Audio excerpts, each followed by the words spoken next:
This is our case study challenge by Natalie Berg and Haley Mock.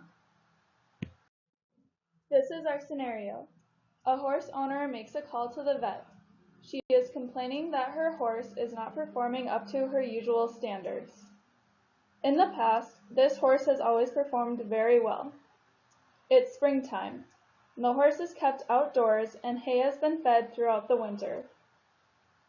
The owner tells the vet that during vigorous activity, she notices her horse's nose begins to run and she gets a cough.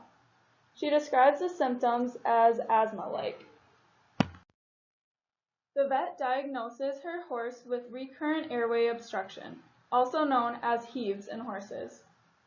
He makes a visit out to the farm to try to figure out the cause of the disease.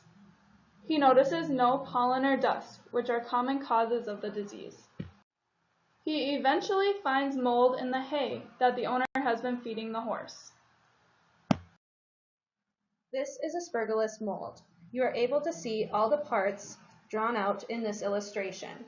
As you can see, the very top of the conidiospore is where the spores release, and that is what attaches to any object that it goes on, for instance, a horse's airway. Here is the chitin molecule. Chitin is a long-chain polymer of an N-acetylglucosamine. It is a component found within the cell walls of fungi. The structure is comparable to cellulose. Here you can see how the yellow arrows show how the molecule folds back on itself. This creates the very strong structure.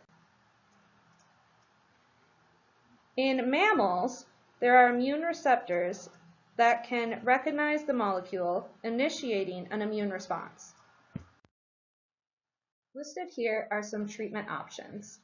These include putting the horse outside on pasture, feeding soaked high-quality flakes of hay to avoid dust and pollen inhalation, and steroids such as dexamethasone.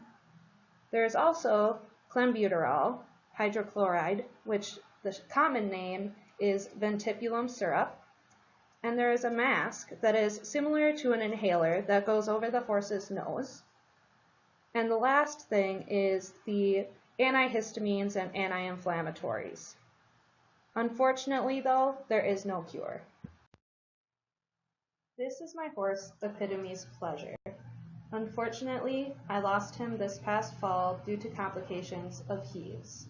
This is just a sobering reminder to show that there is no cure for heaves.